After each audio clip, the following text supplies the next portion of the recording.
Dan juga maknanya ketika hari raya, ketika hari raya. Kalau pada Ramadan tak ada orang terkelik. Oh, tak puasa pun penuh Ramadan. Cina bulan Ramadan. Lepas ni kita pakat semua peniaga-peniaga bazar Ramadan. Kita buat bazar Syawal.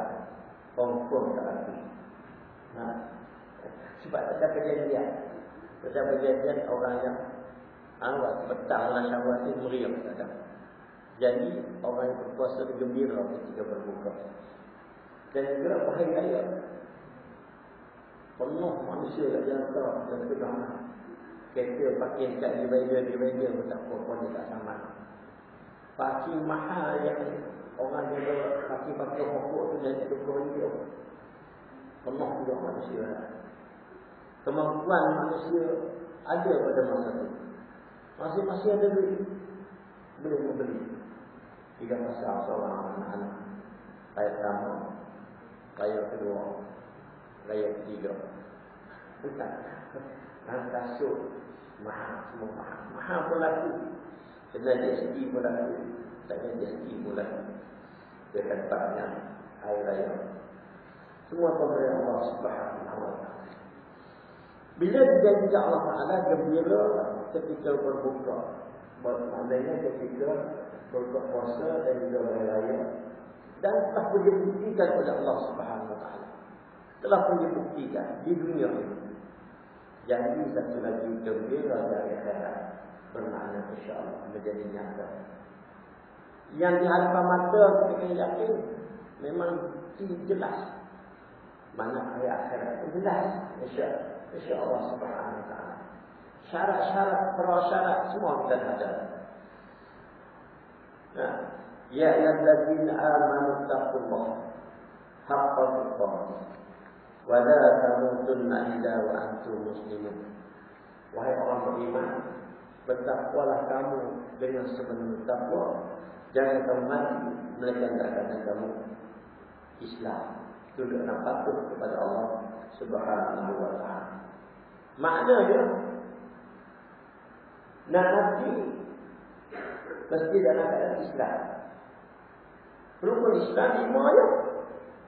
Pertama, mengucap lima syahadat. Kita syahadat lama lah. Yang kedua, semayang. Kita semayang lama lah. Semayang kita betul. InsyaAllah. Tak khusyuk manusia biasa lah. Allah Ta'ala terima lah dah. InsyaAllah mudah-mudahan. Puasa, zakat, haji. Kita insyaAllah kita tak pergi lagi. Ada cita-cita nak pergi. InsyaAllah ta'ala. Syarat dah ada. Maknanya insyaAllah kita dapat syurga yang dijadikan Allah Ta'ala. Jadi kamu mati dengan Islam. Siapa tu? Wahai orang-orang yang beriman. Bertakwalah kamu kepada Allah Ta'ala sebagaimana takwa. Antara nak takwa, puasa. Dan lakum tattaqun, mudah-mudahan kamu bertakwa.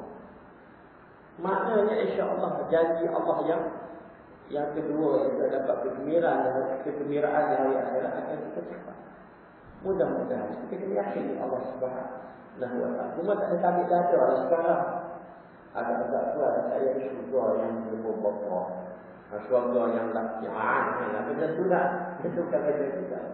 Itu urusan Allah Subhanahu wa ta'ala. Nak tengok kita ni dalam golongan yang diterima atau tidak, atau golongan yang baik atau tidak, kita boleh cek dari kita. Boleh cek dari kita. Kita tengok waktu kehidupan kita sekarang. Bila orang sembahyang, bila orang azan, Allahu Akbar, Allahu Akbar, kita masa tu duduk bersantai-santai kat warung tu, kat rumah tu, terasa tak di hati nak pergi sembahyang. Kau terasa makna kita okey dah. Normal tu.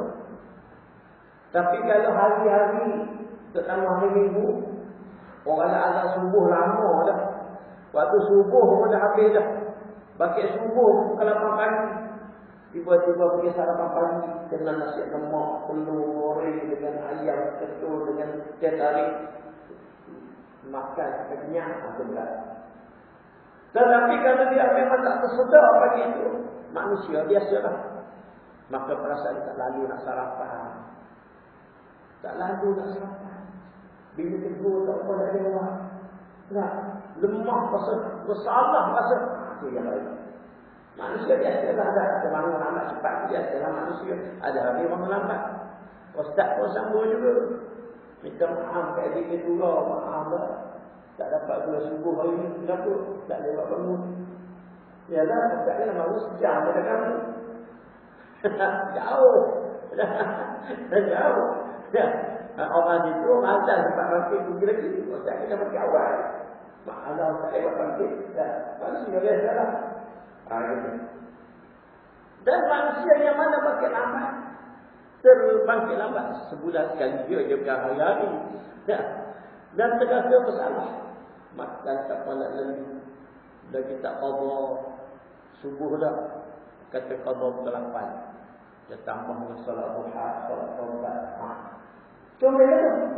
Itu manusia yang nampaknya insya-Allah perjanjian Allah Taala yang kedua akan jadi mati. Insya-Allah subhanahu. Mudah-mudahan.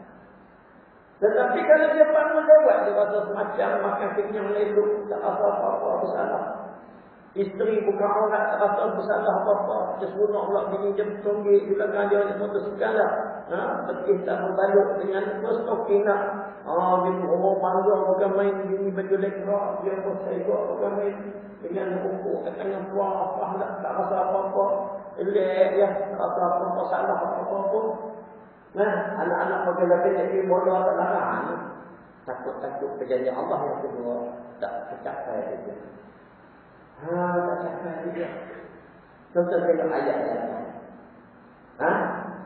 innama ya'muru masajidallahi man amana billahi wal yawmil akhir wa aqama as-salat wa ata az-zakah wa lam yakhsha illa Allah. ولا يخشى إلا الله فعسى أولئك أن يكونوا من المهتدين. Hanya saja yang banyak memakmurkan masjid Allah Ta'ala itu orang-orang yang beriman kepada Allah dan hari akhirat serta mendirikan sembahyang, menunaikan zakat, tidak takut melainkan kepada Allah Ta'ala. Dengan adanya sifat-sifat yang tersebut, maka ada diharapkan mereka menjadi golongan yang dapat petunjuk. Ini antara contoh-contoh. Yang baik itu siapa? Orang masjid. Orang masjid. Manusia sedang Melayu. Kita lagi kita orang masjid. Nah, kita pergi makan kenduri waktu malam, doa malam. Kenapa tak makan lagi? Semua orang masjid. Semua orang masjid. Nah, orang masjid dah salah, orang masjid dah salah. Becok kita orang masjid. Kalau tuan rumah kata kita orang masjid, dia orang apa? Dia orang apa? Dia orang surau. Orang dapur, orang apa dia? Ada hati-hati gitu pula. Syurga Allah Ta'ala. Tidak berkata ada macam di akhirat ada syurga ya. Tak ada neraka. Pilih-pilih pula. Dia orang masjid, dia orang apa? Kita semua kena menjadikan kita orang masjid. Dia sebut sendiri kata orang masjid itu orang yang beriman kepada Allah Subhanahu Wa Ta'ala. Yakin Allah Subhanahu Wa Ta'ala yang Maha melihat. Yang Maha melihat. Yang Maha memberi balasan di hari akhirat. Iaitu orang yang sembah dia, orang yang keluarkan zakat dan tak takut kepada Allah Ta'ala. Dan dia kata ini orang-orang yang dapat hidayah kepada Allah Subhanahu Wa Ta'ala. Kita mesti apa sih mukadimahkan ini akan menunjukkan bahawa ini dah orang-orang insya-Allah dia akan masuk golongan yang kedua. Bukan yang kedua, janji Allah di golongan yang bakal mendapat janji Allah yang kedua, iaitu orang yang berpuasa itu mendapat dua kegembiraan. Pertama, gembira di dunia dan dibuktikan. Itu ketika berbuka dan hari raya, dan ketiga gembira, dan yang kedua gembira ketika bertemu Allah Subhanahu Wa Ta'ala. InsyaAllah mudah-mudahan. Kalau kita nampak dosa, kita bertanding daripada dosa. InsyaAllah. Tetapi kalau dengan azan, kita tak rasa nak datang.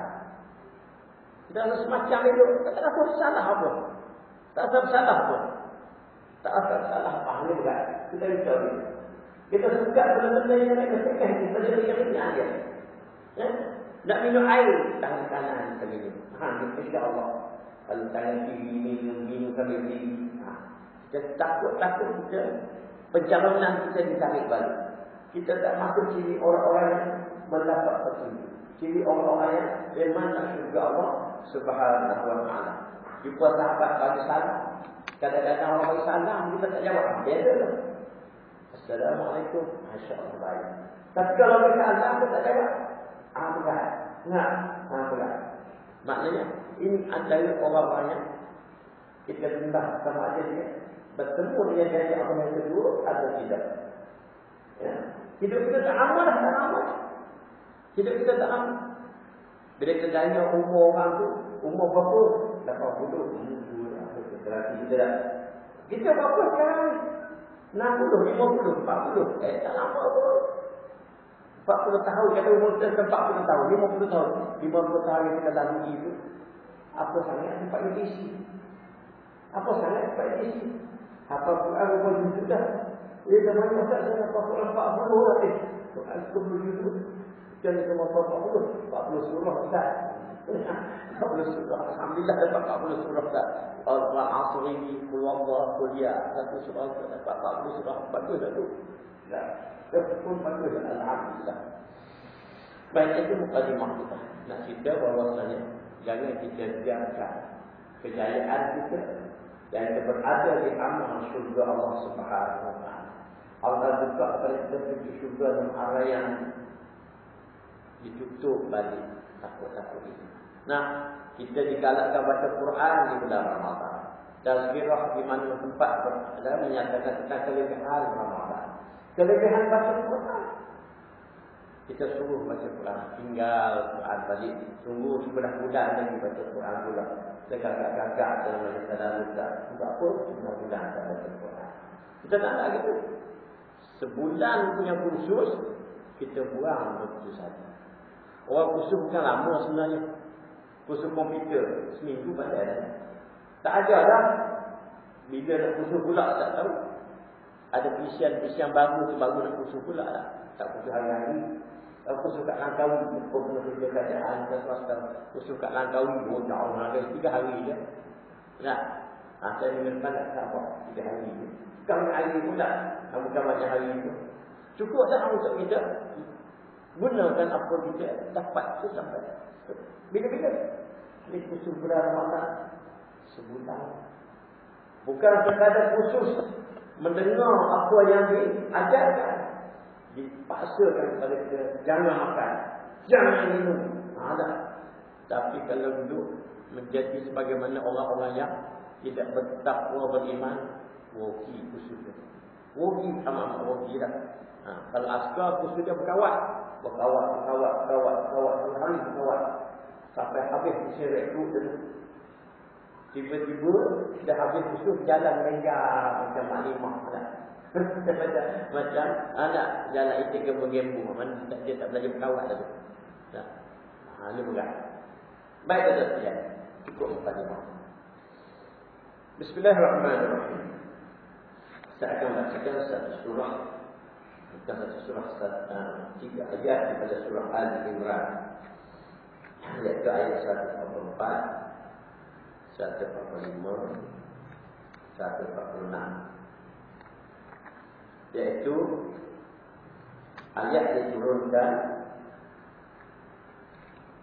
ketika berlakunya perang Badar dan perang Uhud. Kenapa saya cerita perang Uhud? Sebabnya waktu berlaku pada 7 Syawal. 7 Syawal.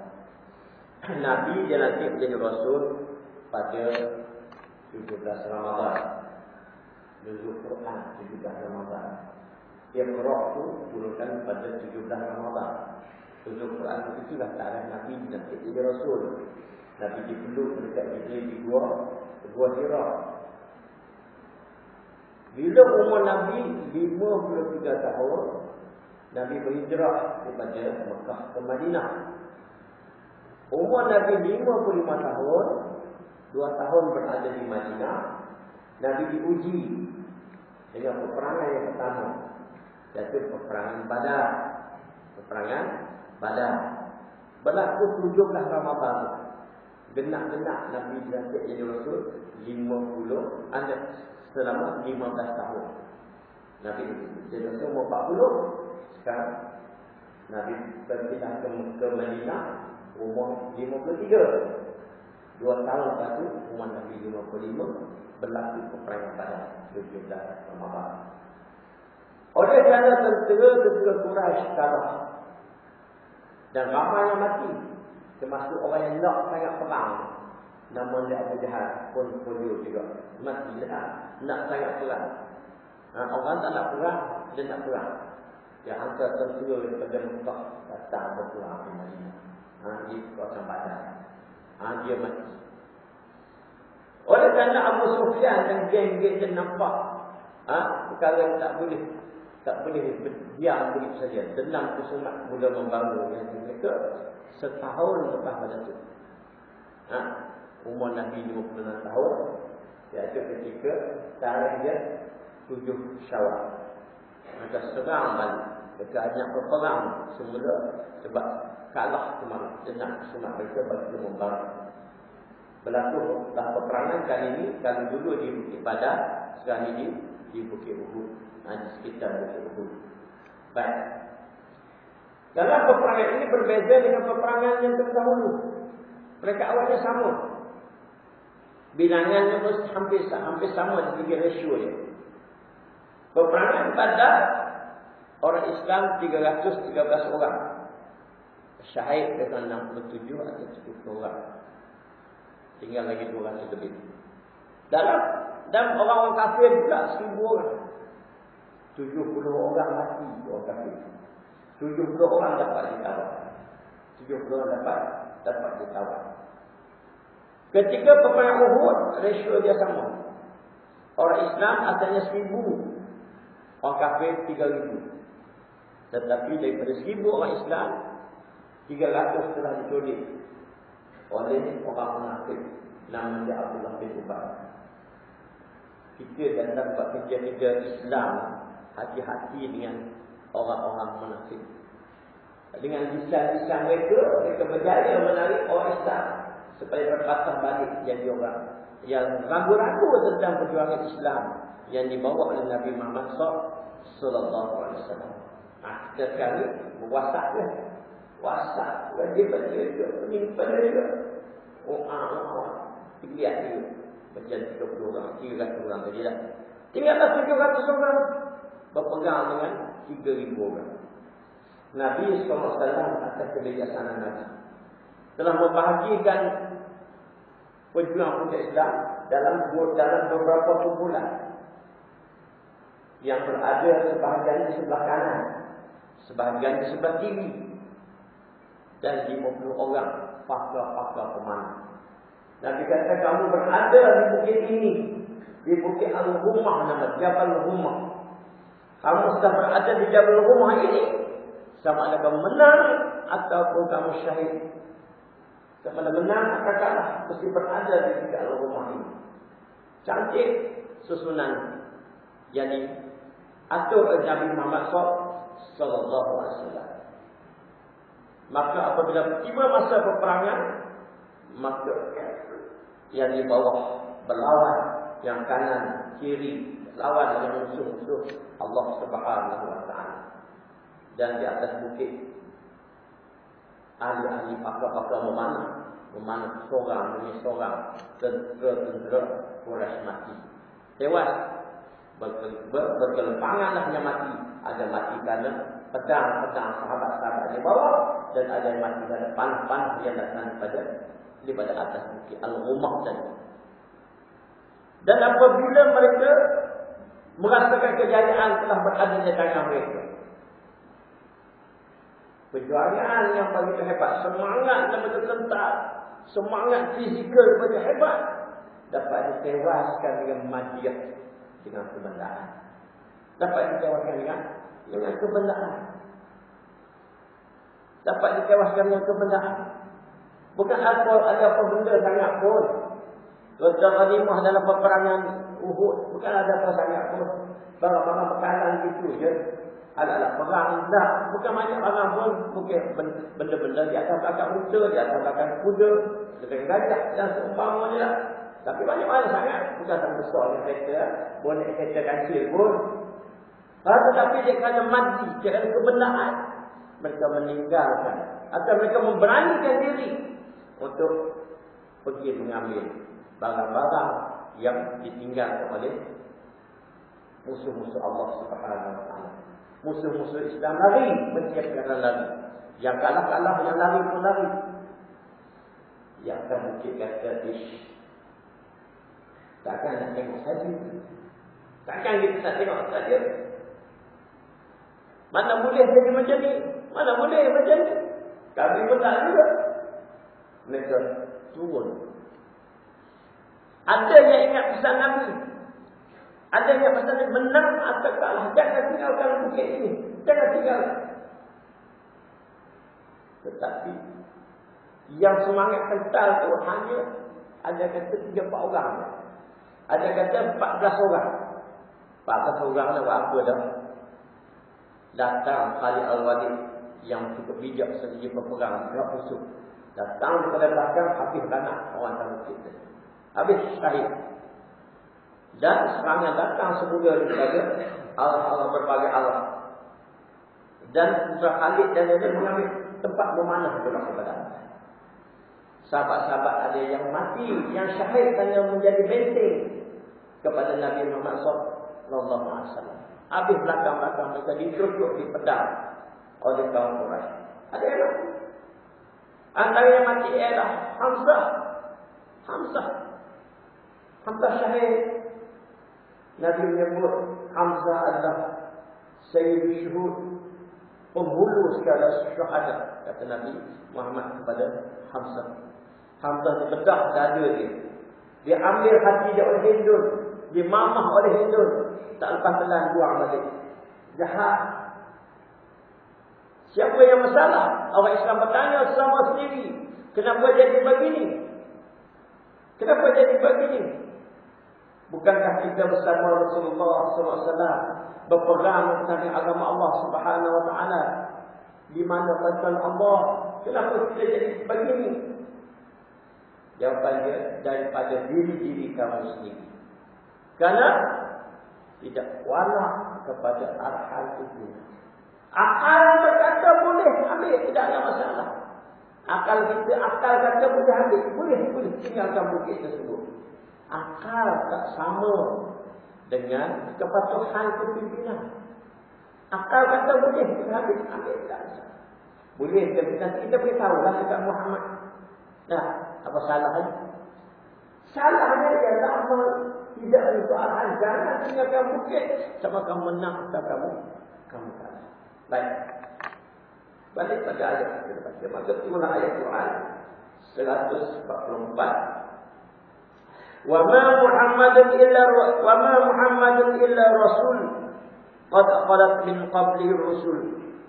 Apa ayyin mata aw qutila aw qutilan qalabtum ala aqabikum wa man yanqalib ala aqibai falam yadurra Allah syai'a wa sayajzillahu syakirin. Dan Muhammad itu tidak lain seorang rasul yang sudah didahului oleh beberapa rasul yang terdahulu, yang telah mati ataupun terbunuh. Jika demikian, kalau ia mati atau terbunuh, patutkah kamu berpaling? Dan ingatlah, sesiapa yang berpaling menjadi kafir, maka ia tidak akan mendatangkan mudarat kepada Allah sedikit pun.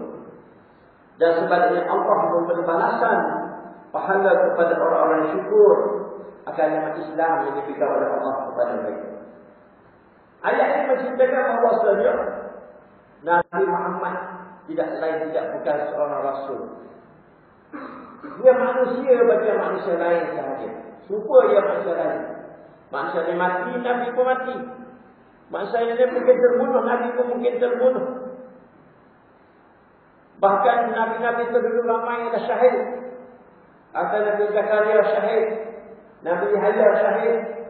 Dan ada juga Nabi-Nabi yang dicederakan oleh musuh-musuh Islam. Nabi Ibrahim umpama, Nabi Musa umpamanya, tak? Yang cedera. Nabi Isa umpamanya, Allah Ta'ala selamatkan Nabi Isa. Dan sebagian Nabi Allah Ta'ala letakkan dalam syuhada antara Nabi Zakaria dan Nabi Yahya. Dan sekarang dengan Nabi Muhammad, dikatakan Nabi Muhammad itu tidak lain seorang rasul yang sudah dilalui oleh beberapa rasul yang telah mati atau terbunuh. Jika demikian kalau ia mati, adakah tumit-tumit kamu akan berpusing di sini? Adakah tumit-tumit kamu akan berpaling meninggalkan perjuangan Islam? Kenapa ayat ini turun?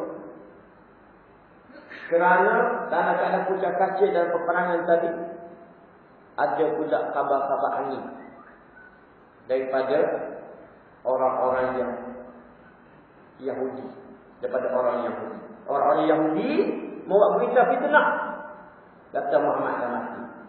Muhammad dah terbunuh. Mereka memberi khabar kepada orang-orang yang jauh daripada medan perang itu. Dia berpegang pada tempat itu. Kita perang di sini. Sana kita standby nak perang. Sana berperang. Sana dah terbunuh. Berbagai-bagai kedudukanlah. Khabar gembira, khabar mengatakan Muhammad terbunuh. Datang ke tempat-tempat yang jauh daripada Nabi Muhammad. Maka sebagai mereka berbalik. Mereka meninggalkan medan perjuangan. Tidak lagi berjuang bersama-sama dengan Nabi Muhammad SAW. Sedangkan Nabi lah kalian cedera. Pipi Nabi diperhidanglah. Gigi Nabi patah dua patah. Tetapi dia kena hazarkan Yahudi. Maka sebahagian balik ke Madinah pun ada. Tapi yang balik ke Madinah pun nasib mereka tak baik.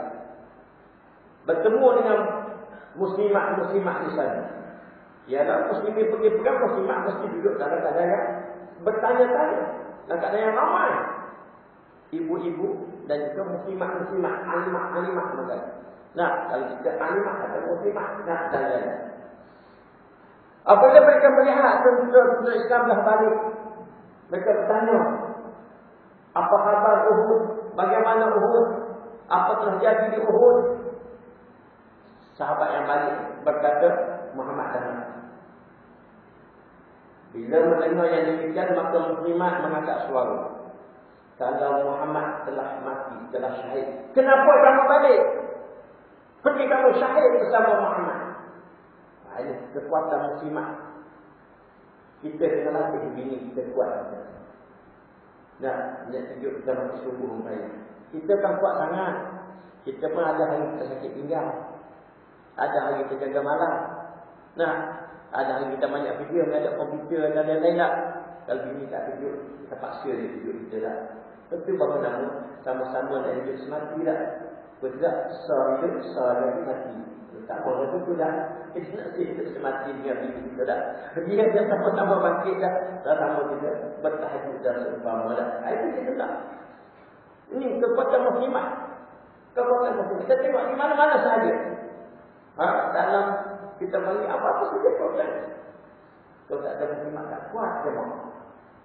Nah, surau ni tu. Sebab tak ada tim muslimat lah. Gitu. Tak kuat. Kekuatan muslimat dia buktikan dalam peperangan Uhud lagi. Dan sebelum pada itu lagi ketika Nabi sedang berdakwah. Ketika di Mekah lagi. Dia Umar Al-Khattab Islam lagi. Saya kostan sekejap. Umar Al-Khattab bertemu dengan Ummu Abdillah. Yang mana bersama rakan-rakan yang bersiap-siap nak tinggalkan kota Mekah.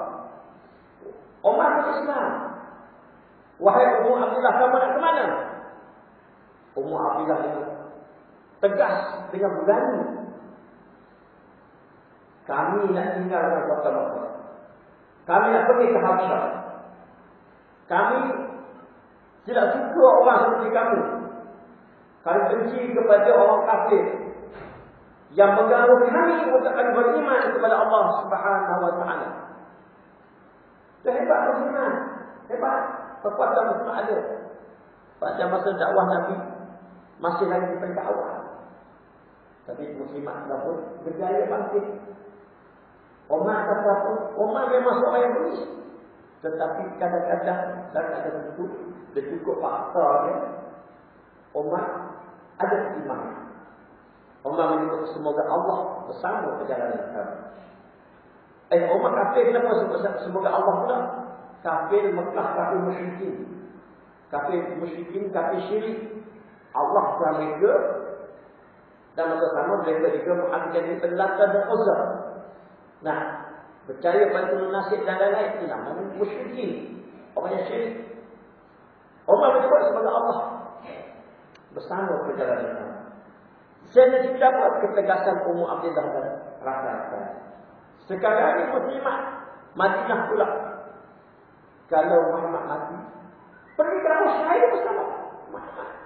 Maka muslimin tadi tidak tentu agak mereka meninggalkan sekolah muslimat. Maka dia dipegang semula. Dan orang di Bukit Uhud tadi begitu juga. Ada yang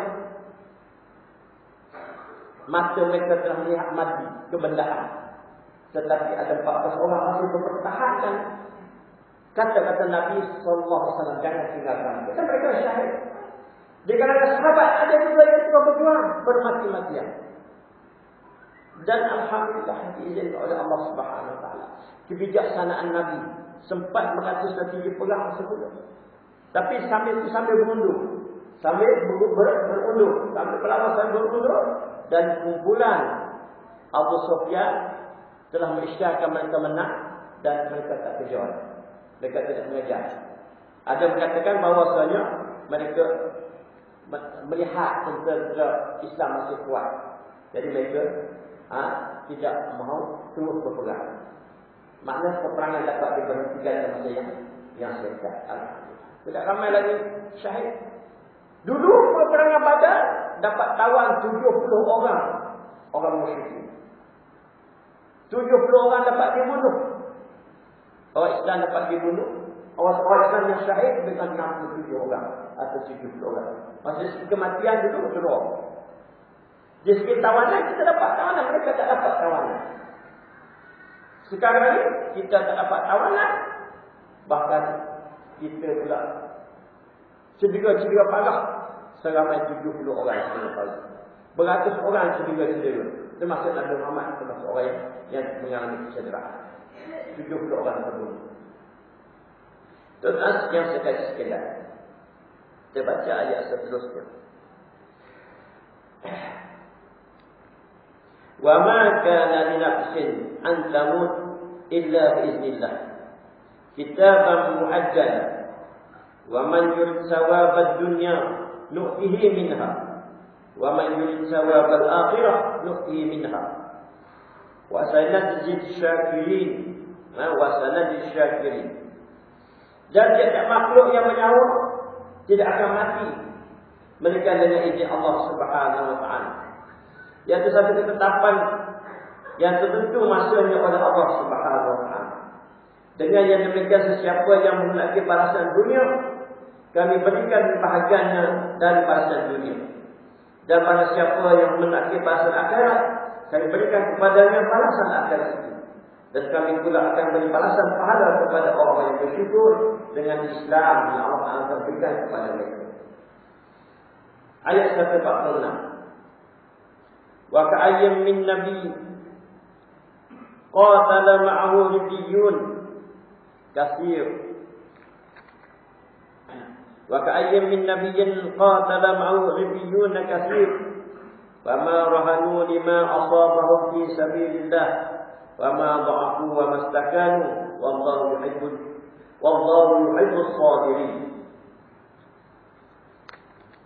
Dan berapa banyak nabi-nabi yang dahulu telah berperang dengan disertai oleh orang ramai yang membantu nabi yang taat kepada Allah Subhanahu wa taala. Maka mereka tidak merasa lemah, semangat akan apa yang telah menimpa diri mereka pada jalan agama Allah Subhanahu wa taala. Mereka juga tidak lemah tenaga, tidak pula mau tunduk kepada musuh. Dan ingatlah Allah sentiasa kasih kepada orang-orang yang sabar. Ini ayat yang ke-146 ditujukan kepada orang-orang yang masih bertahan. Yang masih bertahan bersama dengan Nabi Muhammad SAW. Ayat 145 bercerita bahawa setiap yang bernyawa pasti mati. Tetapi tak akan mati mereka dengan izin Allah Subhanahu wa taala. Nak cerita apa tadi? Sesungguhnya apa-apa kita yang dibawa oleh Yahudi tadi adalah kita palsu semata-mata. Nabi tak mati. Nabi tak mati. Dan siapa-siapa yang menghendakkan kepada dunia, maka Allah Ta'ala bagi pada dunia pada dunia. Maksudnya dua perkara di sini. Pertama, siapa hendak sangat pada harta rampasan, inilah akibat. Ini yang akibat. Dapatlah kita hendak. Tapi siapa yang sabar, Allah bersama orang sabar. Siapa nak ke akhirat, dia semua berdoa. Allah Ta'ala berikan kepada mereka kejayaan di hari akhirat. Dan disebut di sini bahawa sahaja dan berapa banyak nabi-nabi dahulu yang berperang disertai oleh orang yang taat. Ada ayat juga pada beberapa sahabat yang syahid, bahawa sahabat yang berjuang di Allah Subhanahu wa taala. Termasuk sahabat-sahabat berada di bukit Al-Rumah tadi, di Jabal Rumah tadi, yang 13 orang. Kadang ada kata 14 orang. Ada yang setengah berada pada belakang oleh tentera Khalid Al-Walid tadi. Dan disebut di sini beberapa nabi terdahulu pernah berperang dan dibantu oleh pejuang-pejuang ataupun pembantu-pembantu ataupun orang yang telah beragama sebagai agama nabi mereka berjuang. Tugas yang tersebut tentang kisah ini saya ingat kisah Nabi Isa dibantu oleh Hawariyun. Dibantu oleh Hawariyun. Ayat yang kita baca dalam surah As-Saff. Ya ayyuhallazina amanu kunu ansarallah. Kama qala Isa bin Maryam lil hawariyyin man ansar ila Allah. Qala al-hawariyun nahnu ansarullah. Wahai orang-orang beriman, jadilah kamu pembantu agama Allah. Surah As-Saff ayat akhir. Sebagaimana kata Isa anak Maryam kepada Hawariyin atau Hawariyun. Biasalah kita ada muslimin, ada muslimun masuk kepada ayat. Ya. Siapakah akan membantu agama Allah? Maka berkata Hawariyun, kami. Nahnu ansarullah. Kamilah pembantu agama Allah. Tuan-tuan, keadaan ini berlaku dan keadaan amat kecil. Di mana Nabi Isa sedang diburu oleh Bani Israel, pemerintah pada masa itu. Askar-askar tentera Bani Israel nak bunuh Nabi Isa yang sedang berdakwah. Tiba-tiba bangkit 12 orang pemuda yang gagah-gagah, yang berani, hati mereka kental, nak berjuang bersama Nabi Isa juga sembah maut. Tapi mereka sanggup bila tanya man ansari ila Allah, siapa nak membantu agama Allah? Nahnu ansarullah, mereka berkata. Berani. Kita di awal lagi lah. Baik. Jadi apabila Nabi Isa diangkat ke langit oleh Allah Subhanahu wa taala, dan keadaan Nabi Isa jangan ditangkap. Ada dua versi cerita ni. Ketika mana Nabi Isa diangkat ke langit, iaitu siapa sebenarnya yang disalib. Ada yang mengatakan yang disalib itu orang-orang kafir, bukan kafir, orang Islam yang munafik. Orang Islam yang munafik yang nak kepada nama, yang nak kepada habuan mati, habuan kebenaran, nak kepada upah. Dia berkata kepada pemimpin Bani Israel, saya tahu di mana Nabi Isa berada. Maka Bani Israel, orang Bani Israel yang ramai, kepada Bani Israel, maka ikut di belakang orang tadi. Sampai di tempat sembunyian Nabi Isa. Bila dia berpaling, wajahnya serupa Nabi Isa. Jadi dia ditangkap, dibunuh, disalib. Dalam keadaan dia mati dalam keadaan yang kita panggil sebagai seorang munafik. Ada cerita yang kedua mengatakan bahawa orang itu syahid, yang tersebut itu syahid. Tuan-tuan pakai cari jawapan. Saya pun cari juga jawapan sebenar. Ada perkataan syahid, iaitu di kalangan pejuang-pejuang atau pembantu-pembantu Nabi Isa berdoa kepada Allah Subhanahu Wa Taala, Ya Allah, gantikan diri aku dengan Nabi Isa. Doa jadi makbul oleh Allah Subhanahu Wa Taala, menggantikan wajah dia sebiji macam wajah Nabi Isa, dan dia tangkap dan dibunuh dan syahid. Wallahu a'lam. Wallahu a'lam. InsyaAllah pertemuan kita akan datang, kita akan cuba cari jawapannya. Kita tentu cari jawapan sama-sama. Nah, tapi tak apalah. Itu pun aku semak ini. Yang nak cerita ni, di mana Hawariyun apabila Nabi Isa dibunuh? Mereka ditangkap, tubuh badan mereka digergaji, badan mereka disulah, kepala mereka ditapak. Dan Nabi Muhammad SAW ketika menceritakan kisah ini kepada para sahabat, Nabi Muhammad menyebut, dia kata akan ada satu masa nanti di kalangan pemimpin-pemimpin yang mengajak kamu ke arah kesesatan. Bila kamu ikut mereka, kamu akan sesat. Sebaliknya jika kamu tentang mereka, mereka akan bunuh kamu. Sabda Nabi kepada sahabat. Sahabat tanya, Ya Rasulullah, bagaimana sekiranya kami berada di masa itu? Nabi menjawab, jadilah kamu Hawariyun yang telah membantu Nabi Isa. Dan mereka telah dibunuh, badan mereka digergaji, disulah, dan kepala mereka dibelah. Kata Nabi Muhammad SAW. Jadi Nabi menjadikan cerita surah As-Saff ini sebagai pemberi semangat, pembakar semangat kepada para sahabat Nabi SAW.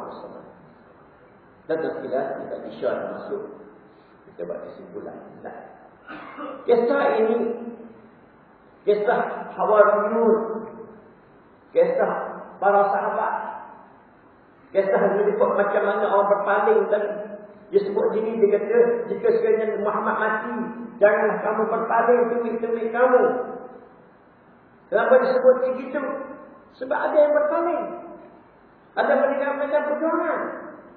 Dan Nabi ketika itu belum mati. Dalam perangan Uhud tak mati lagi. Cuma hebahan dibuat oleh Yahudi. Tak nak tukar. Tuan-tuan, sebenarnya perkara ini berlaku. Rupa-rupanya ayat ini kena mengena pula bila Nabi wafat. Apabila Nabi wafat, langkah pertama dilakukan pada Baqi As-Siddiq ialah memerangi riddah, memerangi kemurtadan. Di beberapa negeri, beberapa daerah diserang oleh Abu Bakar As-Siddiq kerana mereka murtad. Mereka tidak mau beriman kepada Allah Ta'ala, tidak beriman kepada Nabi Muhammad SAW. Mereka meninggalkan agama Islam terus. Satu puak, satu kampung, satu bandar demi satu bandar diserang oleh tentera Abu Bakar As-Siddiq. Sampai satu daerah itu ketika nak serang waktu subuh, dan daerah itu terdengar azan. Para sahabat tak jadi serang. Tak jadi nak serang daerah itu. Para sahabat balik ke Madinah, bertemu dengan senior-senior kat Madinah. Dah senior-senior, orang lama kat Madinah, yang alim-alim tu. Sahabat-sahabat yang alim-alim kata, kami pun tak reti nak buat, tak reti nak ambil pandangan apa-apa. Sebab dia arah khalifah. Disebut dalam Al-Quran, Ya ayyuhallazina amanu atiiullah wa atiiur rasul wa ulil amri minkum. Ini arahan Abu Bakar. Bukan hanya itu. Mereka bidanya Abu Bakar As-Siddiq. Abu Bakar dengan tegas menjawab, adakah zakat daripada Allah Subhanahu wa Ta'ala? Adakah zakat itu rukun Islam? Mereka kata ya. Maka Abu Bakar meneguhkan ucapannya.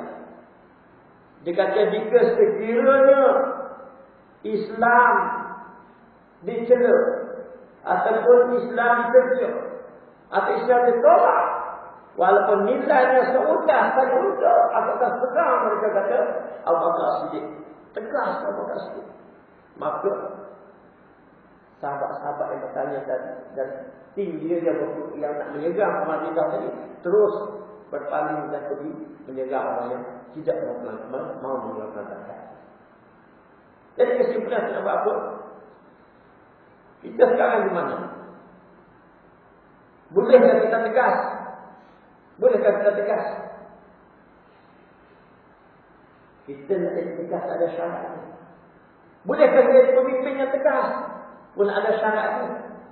Bolehkah jadi pengikut yang tegas? Pengikut yang ada pendirian, yang ada stand. Ada syaratnya. Dalam keadaan negara kita sekarang, kita tengok umat Islam berpecah. Nah, yang memperjuangkan Islam berpecah. Yang memperjuangkan Melayu, benda nak jadikan Melayu itu mudah-mudahan Islam berpecah. Di kalangan pemimpin mereka, saya pernah bertanya terus. Dan jangan dekat. Yang pernah jadi menteri, dan pernah menteri pun. Ketika saya mahasiswa, saya bertanya. Dan jangan dekat. Setanya kenapa Islam tak tersana dalam negara kita? Pada masa terpinjam kata-kata Al-Ibrahim ketika berceramah sebagai orang Abid, Presiden Abid. Dia selalu berceramah, dia kata, Akabia is good for home. Dan saya tanya soalan ni di rumah Tun, salah satu Tun. Di rumah dia, di Bukit Belanda. Saya bersila macam sila, dia duduk atas bangku panjang. Ketika kami berkunjung rumah dia. Islam, kita kata tanya balik. Akabia is good for home.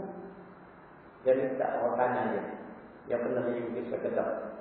Sebelah kiri, menjadi bekas menteri. Yang hidup bagi Islam. Yang belah kanan jawab. Jika kami buat undang-undang Islam sekarang ni, tangan anak awak kena potong macam mana? Macam mana? Kita perlu perjuangkan Melayu dulu. Ekonomi stabil. Kita boleh buat Islam. Kalau sekiranya kita buat Islam sekarang,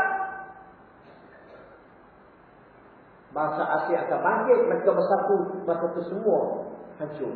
Termasuk orang lain, termasuk orang Islam, semua akan tewas. Teori dia.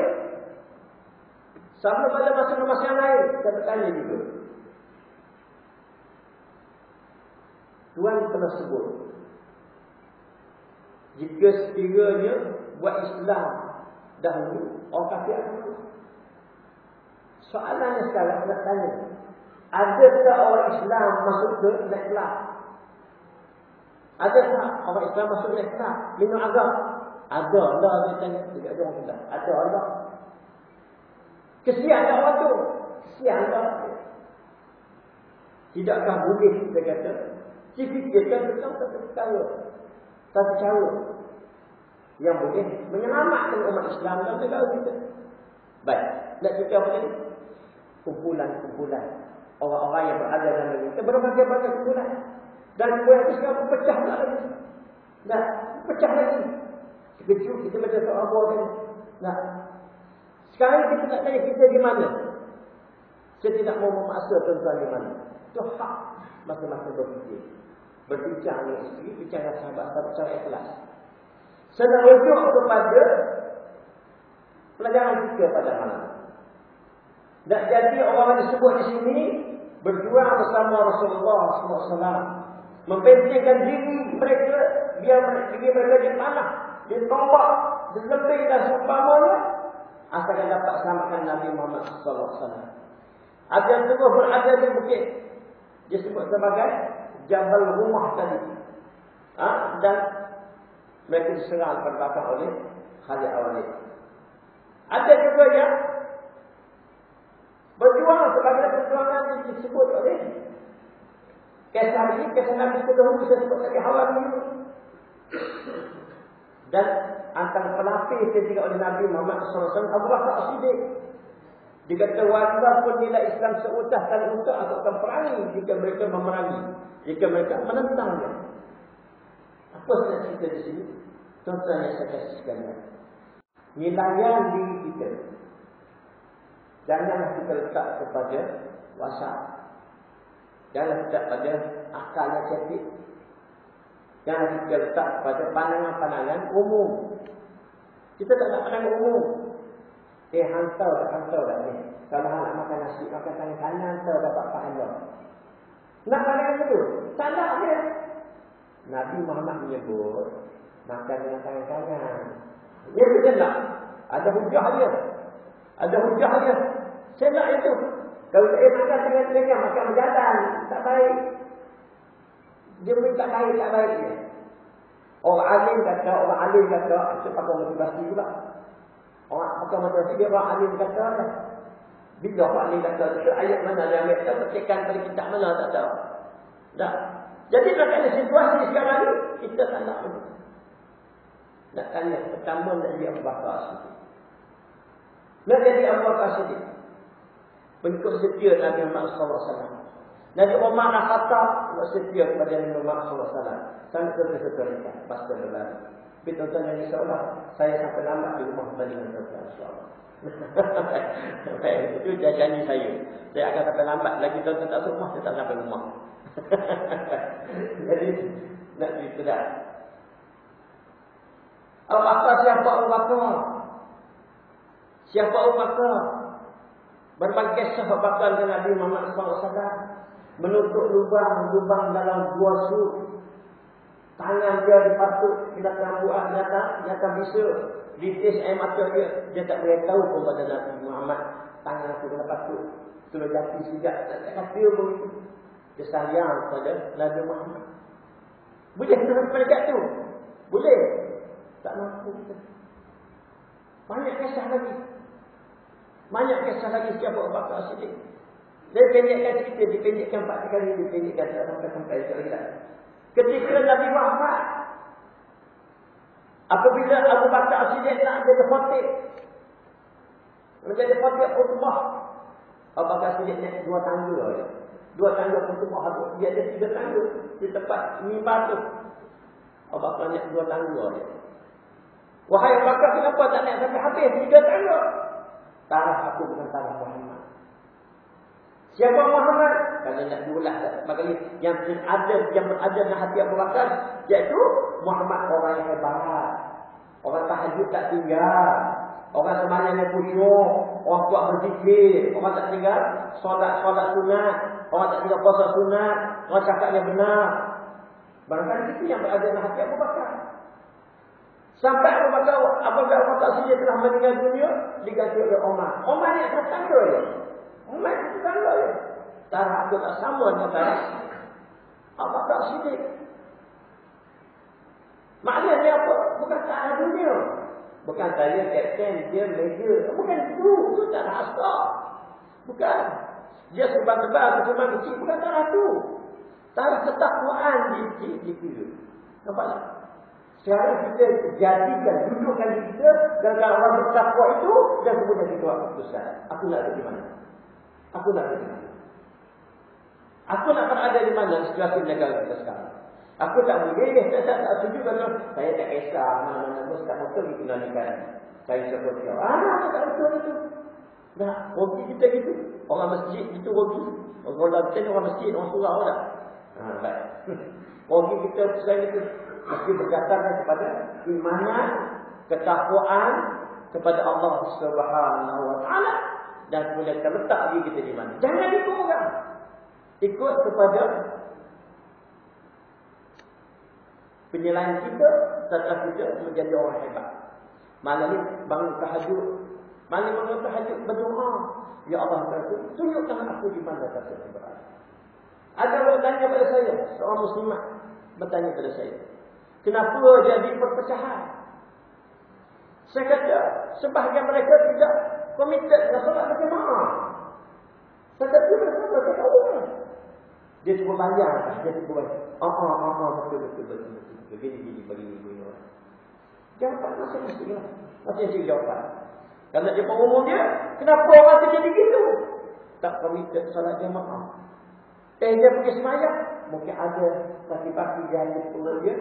Riak tak tebur. Megah. Aku di berpangkat. Macam begitu.